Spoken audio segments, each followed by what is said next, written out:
provided that appropriate precautions are taken. The level, often containing a mixture of almond water, weaponry, and some other nonsensical objects like assorted car parts, boxes of crayons, or even bundles of human hair. Apart from the main 9, sub-levels, attic levels, and even negative levels have been observed. While these levels may be unconfirmed, their existence is not explicitly denied. Next is the entities. If levels are the locations, then entities are the creatures native to them. Some are out for blood, others are out for cuddles, while some are more human than we could ever hope to be. Entities are generally classified according to 4 categories: number, name, hazard class, and known habitat. Number refers to the numerical notation of an entity. Name is, well, the name given to an entity. Hazard class refers to the implicit danger level of an entity, ranked from a scale of 0 to 7. To illustrate, Class 0 poses no threat whatsoever. Class 2 can and will injure wanderers, sometimes even killing them when provoked. Class 4 is aggressive and hostile. Most entities in the backrooms fall under this category. Class 5 and Class 6 range from dangerous to extremely dangerous. Class 7, otherwise known as the mythological class, is a classification given to the unknown and anomalous enigmatic entities typically possessing godlike powers and abilities, or are capable of achieving impossible feats.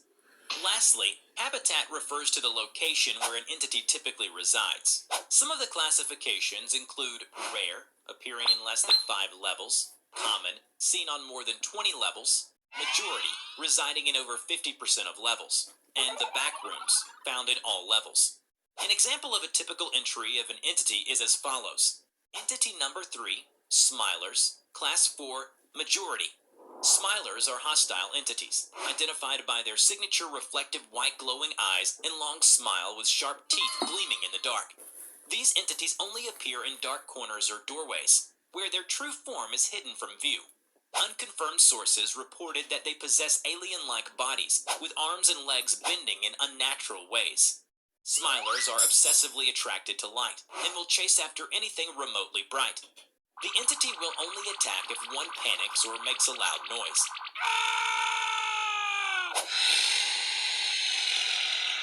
Otherwise, maintaining eye contact while slowly retreating, or throwing a light source to distract it are great means of escape.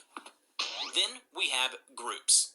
Surviving in the backrooms is not an unachievable task. Throughout the known history of the backrooms, wanderers and even entities have been reported to come together, forming groups or factions in pursuit of some goal, be it survival or something else entirely.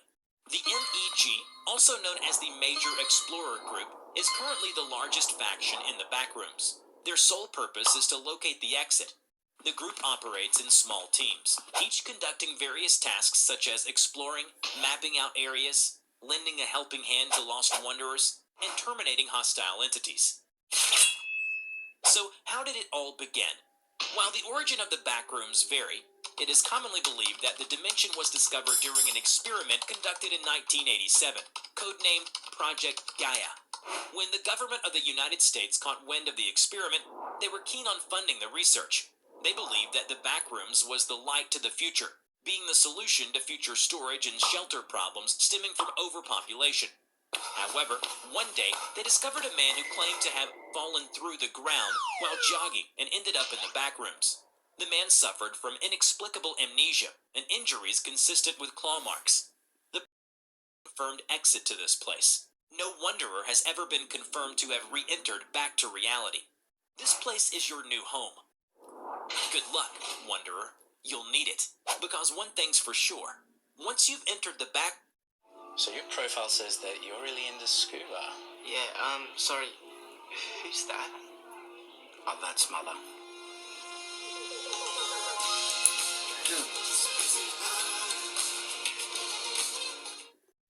Imagine you're going about your day just like you would any other. Suddenly, you feel as though you've just stepped off the edge of a cliff.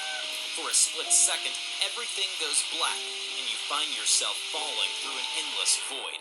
Then, boom, you're here, in the backrooms. Hello everybody, I'm Stretch. Today, we'll be talking about level 0 of the backrooms. Hey, Honestly, I didn't know how long you were gonna be out. Anyway, now that you're up, let's get going, shall we?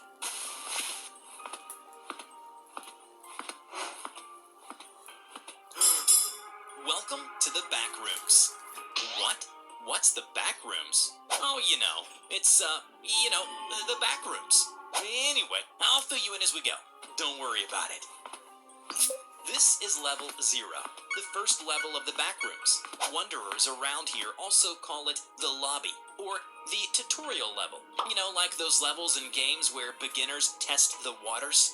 Though, don't do that here, cause you'll end up dead if you're not careful. As you can see, the entirety of level 0 looks more or less the same. Think of it as a seemingly infinite, non-linear space that resembles the back rooms of a retail outlet store. All the rooms on this level appear uniform and share superficial features such as yellowed wallpaper, damp carpeting, electrical outlets, and randomly placed fluorescent lighting. However, no two rooms on level 0 are identical. Makes for some funky cases of deja vu.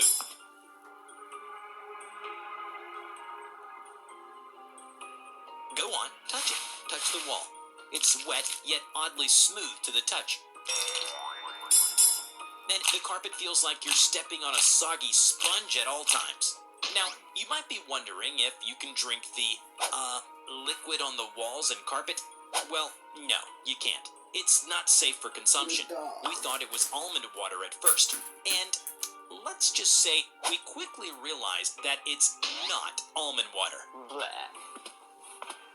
The lights around here sometimes flicker randomly, and they always give off this annoying buzz. They hum at a constant frequency, notably louder and more obtrusive than most lights. Examination of the fixtures to determine the source of the buzzing has been inconclusive thus far. One time, a guy couldn't take it anymore and started banging his head on the wall repeatedly until the buzzing stopped. Well, until it stopped for him, at least. Linear space in level 0 is altered drastically. It is entirely possible to walk in a completely straight line, only to find yourself back where you started walking. Retracing your steps wouldn't do you any good either, cause you'd most certainly find different rooms than the ones you passed by earlier. Remember what I said about no two rooms being identical? That's why consistent navigation in level 0 is extremely difficult. Not to mention that devices such as compasses and GPS locators don't work here, while radio communication becomes audibly distorted and unreliable. Unless you have me guiding you around, of course. Yes, is there anyone or anything here other than us? Well, yes and no. You see, level 0 is entirely still and devoid of life. Despite being the primary entrance to the back rooms, there has never been a single report of wanderers coming into contact with one another. It is presumed that a great number of people have died prior to finding an exit, most likely due to dehydration, starvation, or the psychological trauma that accompanies sensory deprivation and isolation. The usual stuff. Gotta keep your wits up or you'll start hallucinating about doors and staircases. But let me warn you just in case. If you see or hear anything you think might be another human being, don't approach it. As for getting out of this place, it's only possible through no clipping, the same way you got here in the first place. But after that, you'll always end up on level 1. What's that? You thought we were heading for the exit?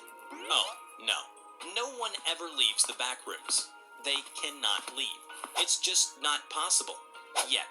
That's what we, the Major Explorer Group, are trying to do at the moment. Sorry if I was leading you on. I thought you'd enjoy the company, this being your first time here and... Wait, did you hear that? Oh, it's just a hound. Okay, listen closely. Don't move and stay calm. Hey, wait! Don't run!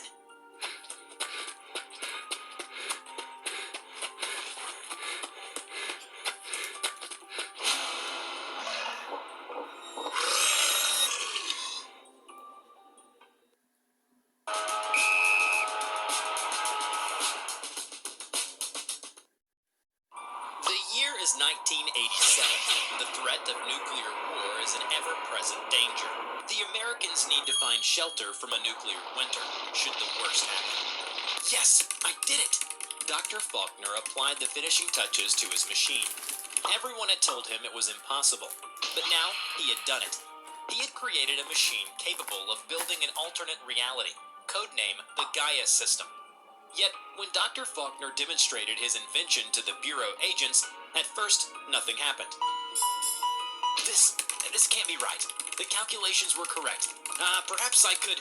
forget it. Looks like you need a few more years to develop your tech. Let's wrap this up. I'm starving. The agent turned to leave the room. But when he opened the door, the hallway he had walked down just moments before was gone, replaced by an empty office bathed in the dull glow of yellow fluorescent lights. The smell of mold rose up from the carpet, and the buzzing from the lights was loud enough to drive them insane. What is this? Where are we? While the agents were confused, a slow smile spread across Dr. Faulkner's face. See, I told you, it worked. The machine worked. Gentlemen, welcome to the Gaia system. Something ain't right here, Chief. I don't feel right. We should get out of here right away. Not just yet. Let's investigate this place a little bit first. After all, we ask for it. A place of safety when the Russians decide to nuke us. The agents spread out and explored the office, going from room to room, only to find out that there was nothing but more empty spaces, separated by indistinct plaster walls. This place is like a maze. Looks like it's not a good idea to go too far, unless we want to get lost. Strange, and truly fascinating. But why an office? Why not a cave, or a barren landscape? I never would have predicted this. Hold up, fellas. We've got company. A disheveled man stood at the far entrance of the room, staring blankly at them. He seemed disoriented, as if he was unsure how he came to be standing there. One of the agents approached him with his hand on his hip holster, ready to draw his pistol. Sir, are you all right? The agent reached out towards the man, and as he drew close, he recoiled in shock. Finally, the man spoke. Are you real? What do you mean? Of course we're real. The man leaned against the wall and sat down. This place... I can't remember. One second I was walking.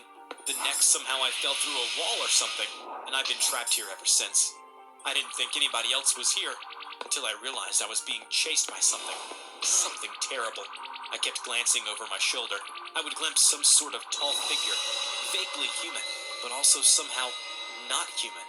And then, sometimes, in the shadows, I would see something, like a flash of teeth, a smile. Do you hear that? The men listened. They could hear faint footsteps in the distance. The footsteps grew louder. Something was closing in on them. The fluorescent lights flickered. At the far end of the corridor, Dr. Faulkner saw a figure, vaguely human, but with a warped anatomy, slowly emerging from the shadows. What is that thing? That's the thing that's been chasing me. The strange creature seemed to focus on them. It dropped to all fours and began to run towards them, like a mad dog suddenly let off a chain. Run, back to the room we came from. They ran without looking back, because they knew if they did, they would find themselves at the mercy of the beast. As they reached the door, they could hear its hungry breath close behind them. They dashed through, and the lead agent slammed the door behind him and immediately backed away. I've never seen anything like that. Wait, what are you doing? Dr. Faulkner approached the door. Without even pausing, he opened it. The strange yellow office space was gone. The corridor of the Bureau had returned. The machine must have a fault in it. That's probably why the pathway to the Gaia system is cut off. The agent sighed and got up. All right, Dr. Faulkner, I need you to fix the machine for us. We need to go back to find you. Dr. Faulkner? Dr. Faulkner was standing outside the room, staring far into the shadowed corridors, all of them lined with doors that led into different rooms. Damn it, Faulkner, we need you to fix your machine. We have to go back to that place again. You hear me? What? Oh, yeah, sure.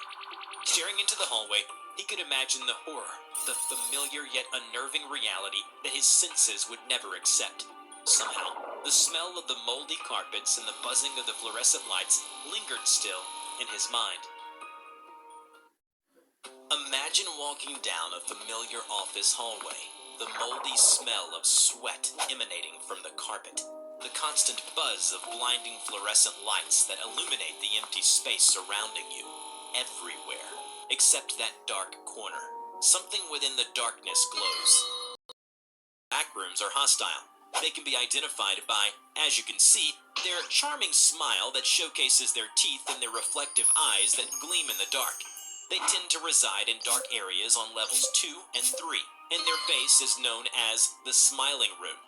The Smilers are attracted to light and will chase after any they see, so the best escape strategy against them is to distract them by throwing a light source. Though they are hostile, it appears they also have their own unique rules of engagement. The entity will only attack if you panic and make sudden moves or a loud noise. So, if you want to survive a Smiler encounter, do not panic. Stay very, very quiet. And, most importantly, do not break eye contact. Unless it starts chasing you for God knows what reason. In that case, move very slowly away from it. Remember, sudden movement will get you killed. But if you absolutely must fight the entity, either out of desperation or sheer bravery, it is best if you stock up on some Smiler repellent, a type of rare liquid that we use to help combat the effects of Smilers. And as things are around here, our team resources and manpower are extremely scarce, so harvesting them is a little difficult. There have been reports of attacks by Smilers. How they attack, we have no clue, because we have yet to fully understand their mode of operation, their full body appearance, or their biological makeup. For all we know, Smilers could be sentient beings that simply harm you for funsies. It is unknown how Smilers were originally discovered, or when, since time is meaningless in the backrooms. The earliest report of the Smilers was when one of the members of our exploration group talked about them running away from a glowy, smiling thing. I've met the men who survived that encounter. Well, some of them, anyway. Make no mistake, these were brave men, among the toughest in our ranks. But when they came back, the look of horror on their faces. We were exploring the first level, looking for any unfortunate wanderers. Everywhere was bright and yellow as usual. But the longer we explored, the more, distorted the space felt. Soon, we noticed that the yellow lights were getting dimmer and that we were about to traverse into another space. At that time, we were more excited than afraid, eager to explore more. Then, Johnston points into the dim area ahead. "Look," he said, pointing at a pair of eyes and a wicked smile glowing in the dark like a crescent moon. We stayed where we were and watched it. It didn't move, but I felt like it was inching towards us very, very slowly. Suddenly, I remembered it dawned on me. Could this be the same thing? Surely enough, one of us decided that we were done watching and moved towards it. "Johnny, what the hell are you doing?" "I'll be fine. Don't worry. It's not even doing anything. Look at it. I can do this and nothing will happen." "Oh, what?" Ah! When I was about to call his name again, another one of us covered my mouth immediately. That damn idiot thought the smartest thing to do was to saunter up to the damn Smiler and taunt it by striking some silly pose. He got dragged into the dark area and then re-emerged. "Run! Get out of here!" Without saying anything, we just turned around and ran, never looking back. Even when we heard his screams, we knew that if we stopped, we would be next. And fortunately for them, they lived to tell the tale. Though I can't say the same for Johnny. Poor guy was never to be found. The last thing he ever saw was a smile, shining brightly in the darkest corners of the backrooms.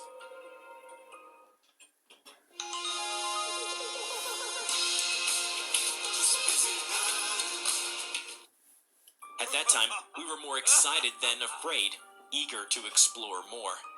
Then, Johnston. Imagine you're taking a relaxing walk in the backrooms, like every wanderer does, and you come across a hostile entity. What do you do? Do you run and risk getting caught and eaten? Or do you fight back and risk getting beaten, then eaten? Hello, everybody. I'm Stretch. Today, we'll be talking about objects in the backrooms, specifically weapons. Oh, you're back. Come, walk with me. You really shouldn't just run off when you see an entity. Most of them won't make the first move unless they're provoked or alarmed. But of course they'd pounce at anything that looks to be escaping prey. In the backrooms, survival is everything, and objects will help you do just that. What are objects? Some call them items, artifacts, tools, or consumables, among other names. Today, I'll be showing you a few objects that are more on the offensive side of things. First up is fire salt. Fire salt is a rare, volatile, crystalline formation mostly found in the first 5 levels. Fire salt crystals have a translucent orange hue and usually come in shards as weapons for scaring off entities. A direct hit from a small quantity of fire salt is enough to cause first or second-degree burns on humans. Meanwhile, large fire salt ingots can obliterate hordes of entities or enemy platoons with ease. Pyroil, on the other hand, is used as an alternative to fuel and gasoline. Moving on. In front of you are 3 instances of Object 42, otherwise known as lightning in a bottle. Like the name implies, each bottle contains an immense electrical charge. The lightning bounces around in the containers at extreme speeds while emitting light. Surprisingly, the glass containers can hold the lightning without shattering. Practice extreme caution when handling Object 42, as opening it will discharge the electricity inside. Upon release, the lightning searches for the closest available conductor, so you are strongly discouraged from opening the bottle yourself. Allow me to demonstrate how to use Object 42. You pick it up, aim it at your target, then chuck it. Bullseye. Here, you can have a go at it next. Hey, you there. Yeah, you. Yes, sir. Go stand over there, next to the copper rod. Okay? Okay, now aim at you. What's your name? John, sir. If I don't make it, please tell my wife I fire. Ah! I'm alive? The one you just threw was a man-made artificial variant of the blue one I used earlier. It is weaker but safer, as it tends to conduct through metallic objects, particularly copper, rather than living beings. Thus, is most commonly used as a power source. Thanks, John. You can leave now. Oh, that? We're not testing that, unfortunately. Black lightning is an uber-rare find. It's 10 times more powerful than blue lightning and extremely volatile. We're lucky that it hasn't exploded and taken us all out. Let's move on. This is the Everything Machine. It's a piece of tech stolen from Level 522, previously owned by Backrooms Robotics. We first discovered it in a meeting with the CEO of Backrooms Robotics. We evaluated its danger level, and due to Backrooms Robotics' questionable goals for the device, we raided them under the guise of another group and retrieved the Everything Machine for safekeeping. Hypothetically, the device is capable of virtually anything. Tests have shown it breaking all known laws of reality. Researchers believe that it runs on paratechnological and occult influences, as well as the anomalous properties of the Backrooms itself. Only individuals who have achieved an understanding of the Everything Machine's basic programming can operate it, as the device scans inputted codes and adapts to them accordingly. Are we ready for the demonstration? Yes, sir. Entering command. Systems active. Please stand back.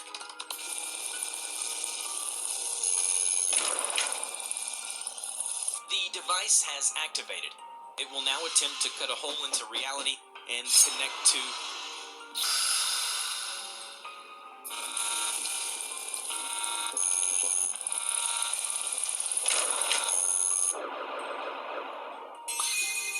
Aw, man. The machine went dormant. It's gonna take at least a week to get it back online. I really thought we'd succeed this time. It's okay, my good man. You tried.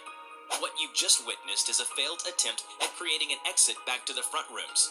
Due to the complexity of the Everything Machine's programming, such a task is still beyond our reach. But still, we must forge on and persevere, for we are the Major Explorer Group.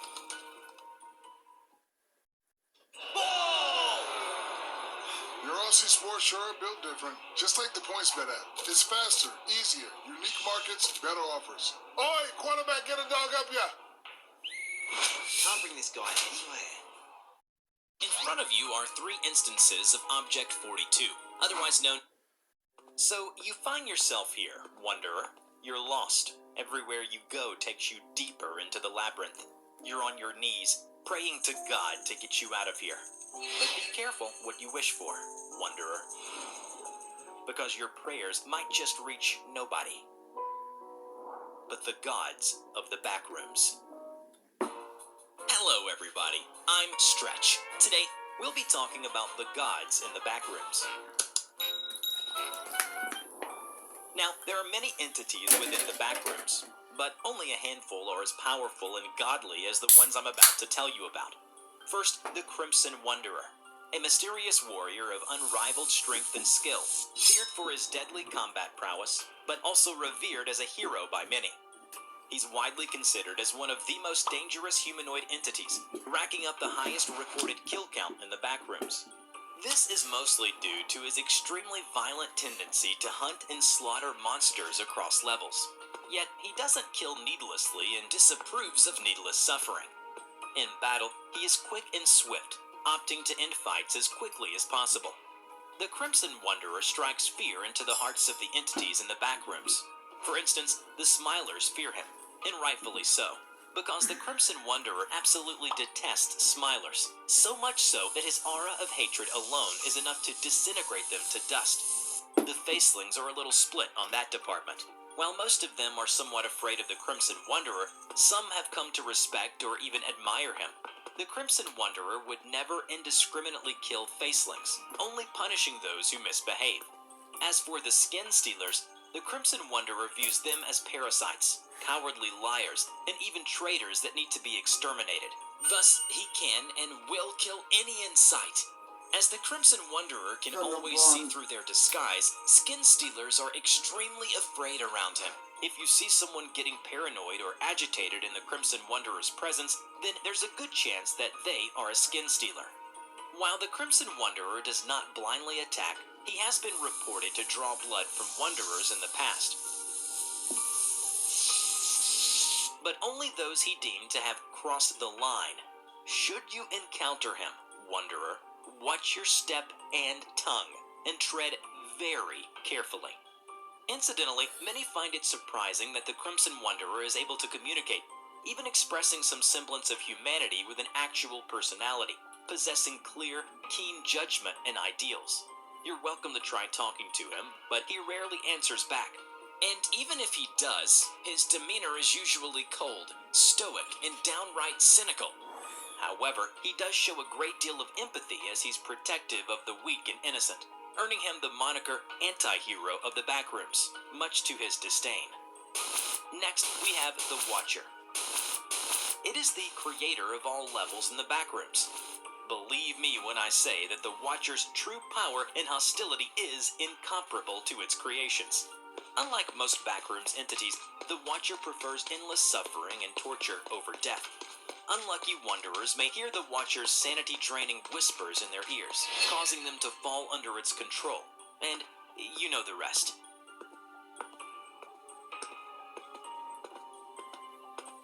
Also, I really should mention that the Watcher really hates our guts and wants nothing more than to obliterate the MEG.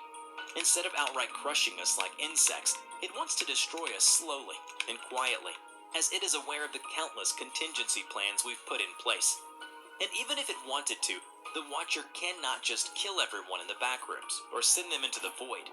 This is due to it still being under God's rule, and that may very well be the only reason why we're still here today. Lastly, Mortis Abelson, an enigmatic entity from a parallel universe of the backrooms. It can create matter out of nothing.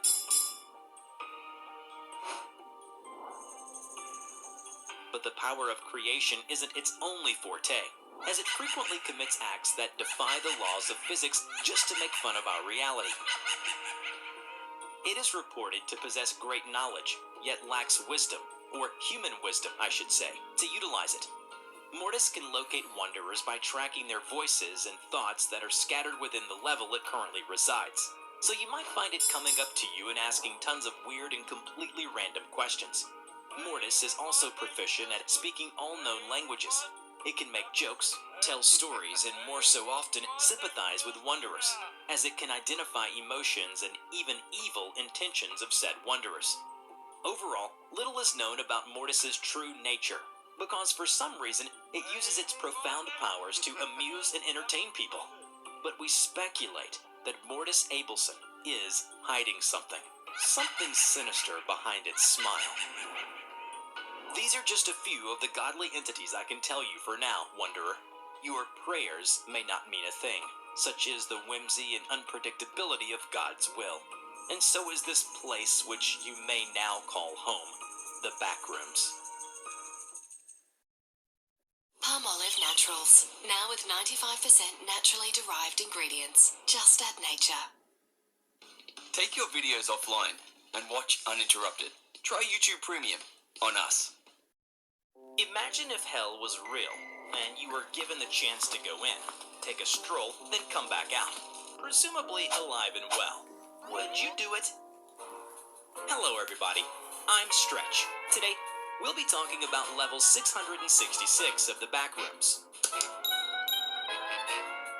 Level 666 is the 667th level of the backrooms.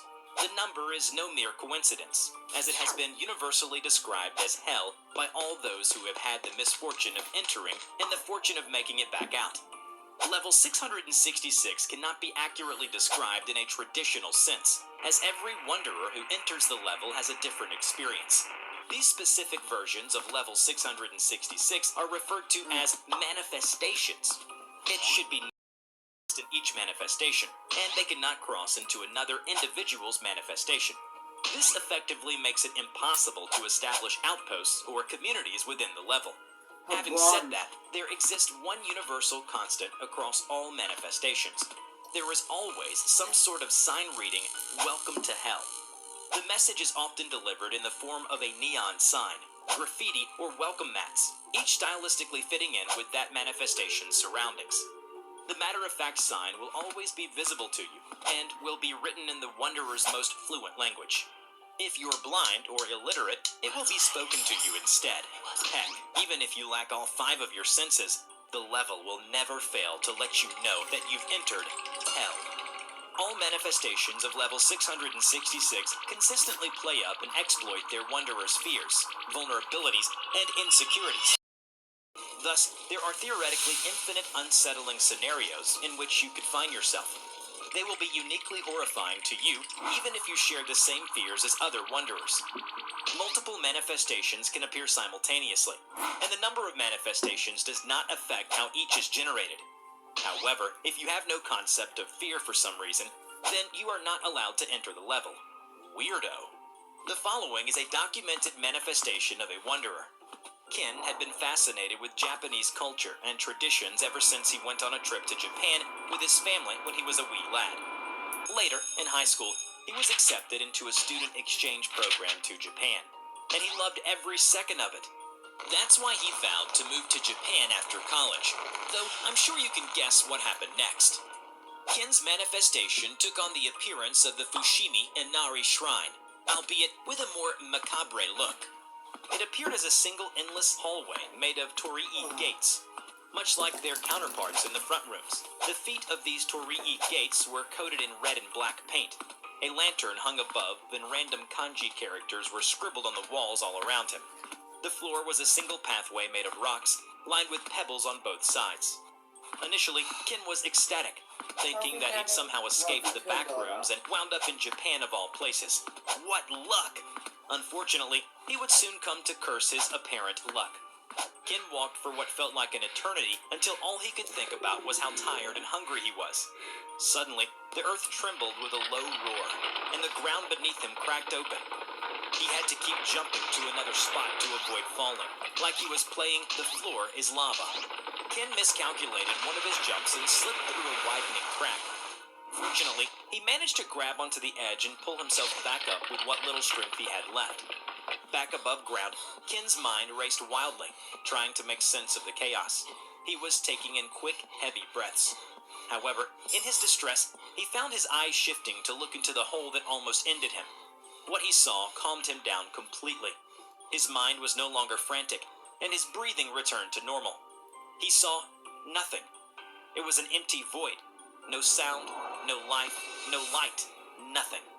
For a moment, he found solace at the thought of falling forever in perpetual nothingness. It was an oddly comforting thought. Death held a hand out to him, and it felt warm and inviting.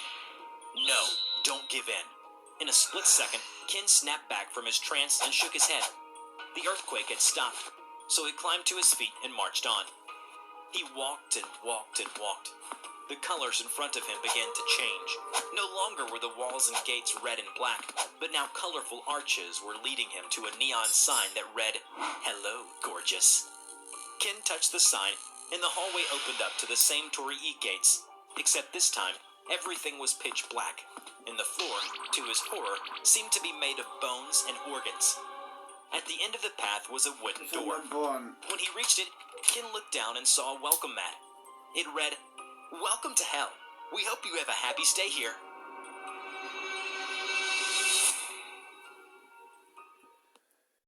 I think the key for Lost and Running is that he gives those people who want to be involved in racing with not a lot of money the hope that anyone can own a champion. This year we'd love to get sort of a little bit better ground so we can have... Ken's manifestation took on the appearance of the Fushimi. Imagine walking about the backrooms. You know, as you do, since there's nowhere else to go in this blasted place, and seeing a single balloon floating in the air. You really think I'm gonna fall for such an obvious trap? You walk past the balloon, shaking your head, but then you spot a bottle of almond water in the corner. Ooh, almond water, that'll come in handy. You bend down to pick it up, but then, surprise, a group of yellow men spring out of nowhere and surround you. You drop the bottle as they close in on you. It's party time! Hello everybody, I'm Stretch. Today, we'll be talking about Entity 67, partygoers from the backrooms. Entity 67, also known as partygoers, are a group of aggressive yet highly intelligent entities found in the backrooms. They are tall, bipedal creatures with smooth, leathery skin. Their bodies are typically bright yellow, but other color variants exist, including bright red, blue, green, and even white. Partygoers have no other functional features with the exception of a cartoonish smile carved onto their faces. In addition, they have no fingers. Instead, their arms end in teeth-filled openings, like bloodworms or lampreys. Partygoers act outlandishly hostile and aggressive. Since they're all about the party, partygoers are very intelligent. They are capable of operating complex machinery, even managing to gain access to the Backroom's online database and creating fake entity and level entries to lure unsuspecting prey. If you come across an article where sentences end with a smiley face, these are most likely the works of partygoers. For example, the entry for Level Fun has been tampered with by partygoers. It is described as a completely safe and fun party room with balloons, tables, chairs, cakes, almond water, and so on. However, it is actually an enigmatic level that serves as the base for partygoers, as well as where they host their so-called parties. These parties involve collecting and gathering the corpses of victims they've killed, and turning them into cakes and cupcakes. Now that's a party. While out on the hunt, partygoers travel in packs. They are quite the stealthy buggers, adept in moving in silence and well-coordinated in their attacks. And the cherry on top, partygoers can no-clip freely, unlike us. But there's always a silver lining. While they are masters of the shadows, partygoers are only average in the speed department. That's why they resort to setting up traps and ambushes. It's usually not too difficult to spot the makings of a partygoer ambush. If you see balloons floating about on their own, they're most likely bait. Sometimes they use almond water instead, as they've learned the significance of this substance to wanderers. The moment you think that a partygoer is onto you, run the opposite direction. Once they've realized their plan is ruined, they will give chase. However, they lack the stamina to keep up sustained chases, so you will likely outrun them. But don't let your guard down for even a second. As mentioned, partygoers are pack hunters. The chasers may be trying to herd you towards another ambush zone, where more lie in wait to block or outflank you, so be mindful of your surroundings. If even one partygoer latches onto you, then goodbye. The hooked teeth in their arms will dig into your flesh and inject a type of fast-acting venom that incapacitates you. After latching on for approximately 10 seconds, the partygoers will leave you be. And that's where the fun begins. Blood will stop flowing to your hands. They will go numb and turn purple. So Then they Jordan, do you will fall smoke off, weed? and it will be an excruciatingly painful process. Of course. Your hair will fall out, and your Cool, face what will about melt smoke? off. Your Yeah. muscles will take on the appearance of a sagging paper This is bag Johnny as your Smoke. skin begins to Keep a wilt couple and notes. dangle from your face. Keep this one over At this spare. point, your arm Thank stumps you. will You're grow welcome, hooked Dora. teeth. You'll feel the overwhelming need to carve a smiley face So onto your John new now, don't face. smoke, don't You see a fuck in my pool of room. blood on the Thanks, ground. Daddy. Good girl. Oh, I'll just use that. How convenient. You stand up and take in So your John. surroundings. You feel vastly more intelligent, but you don't recall your past. You're no longer able to communicate with other humans, but you don't want to anyway, because you absolutely detest them. It only took 20 minutes, but it was life-changing. Now, all that's left to do is partay. Untelco yourself with unbelievable savings and a 30-day money-back guarantee. Now, there are many entities within the backrooms, but Mortis Abelson. Imagine wandering about aimlessly in the backrooms. You're tired and hungry. Suddenly, you hear laughter